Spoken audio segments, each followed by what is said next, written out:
Hello, son of God, and my brother. This is your awakening, and share my mind, and you don't die. Today's teaching is the ego's use of guilt. Perhaps some of our concepts will become clearer and more personally meaningful if the ego's use of guilt is clarified. The ego has a purpose just as the Holy Spirit has. The ego's purpose is fear because only the fear can be egotistic. Only the fearful can be egotistic. The ego's logic is as impeccable as that of the Holy Spirit because your mind has the means at its disposal to side with heaven or earth as it elects. But again, remember that both are in you. In heaven, there is no guilt because the kingdom is attained through the atonement which releases you to create. The word create is appropriate here because once what you have made is undone by the Holy Spirit, the blessed residue is restored and therefore continues in creation. What is truly blessed is incapable of giving rise to guilt and must give rise to joy. Coming? This. What is truly blessed is incapable of giving rise to guilt and must give rise to joy. This is an illusion. Okay, this is an illusion. That absu came because I made a thought to open this. The problem, if it is a problem, it is not of course, but problem is the thought. If it is a problem. Currently it's not.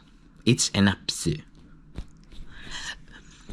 What is truly blessed is incapable of giving rise to guilt and must give rise to joy. This makes it invulnerable to the ego because its pierce is unassailable. It is invulnerable to disruption because it is whole. Guilt is always disruptive. Anything that engenders fear is divisive because it obeys the law of division. If the ego is the symbol of the separation, it is also the symbol of guilt. Guilt is more than merely not of God. It is the symbol of attack on God. This is a totally meaningless concept except to the ego. But do not underestimate the power of the ego's belief in it. This is totally meaningless concept except to the ego, but do not underestimate the power of the ego's belief in it. This is the belief from which all guilt really stems. The ego is the part of the mind that believes in division. How could part of God detach itself without believing it is attacking him? We spoke before of the authority problem as based on the concept of usurping God's power. The ego believes that this is what you did because it believes that it is you. If you identify with the ego, you must perceive yourself as guilty. Whatever your response to your ego, whenever you respond to your ego, you will experience guilt and you will fear punishment. Whenever you respond to your ego, you will experience guilt and you will fear punishment. The ego is quite literally a fearful thought. However ridiculous the idea of attacking God may be to the sane mind, never forget that the ego is not sane. It represents a delusional system and speaks for it. Listening to the ego's voice means that you believe it is possible to attack God and that a part of him has been torn away by you. Fear of retaliation from without follows because the severity of the guilt is so acute that it must be projected. Whatever you accept into your mind has reality for you. It is your acceptance of it that makes it real. If you enthrone the ego in your mind, you're allowing it to enter, makes it your reality. This is because the mind is capable of creating reality or making illusions. I said before that you must learn to think with God. To think with Him is to think like Him.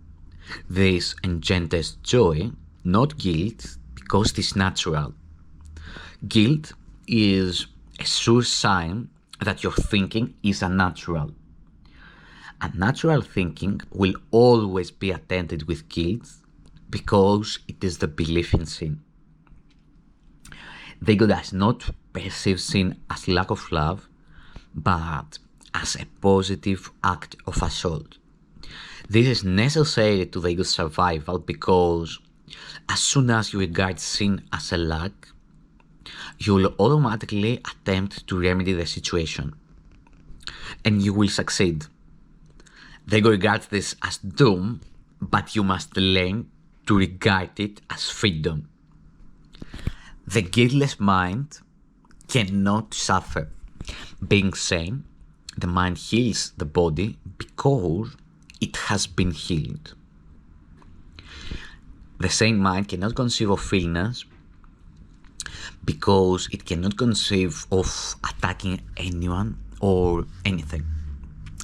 I said before that illness is a form of magic. It might be better to say that it is a form of magical solution. The ego believes that by punishing itself, it will meditate the punishment of God. Yet even in this, it is arrogant. It attributes to God a punishing intent and then takes this intent as its own prerogative. It tries to usurp all the functions of God as it perceives them because it recognizes that only total allegiance can be trusted. The ego cannot oppose the laws of God any more than you can, but it can interpret them according to what it wants, just as you can. This is why the question, what do you want, must be answered. You are answering it every minute and every second, and each moment of a decision is a judgment that is anything but ineffectual. Its effects will follow automatically until the decision is changed. Remember though that the alternatives themselves are unalterable. The Holy Spirit, like the ego, is a decision. Together, they constitute all the alternatives the mind can accept and obey. The Holy Spirit and the ego are the only choices open to you. God created one, and so you cannot eradicate it. The Holy Spirit and the ego are the only choices open to you. God created one, and so you cannot eradicate it. You made the other, and so you can.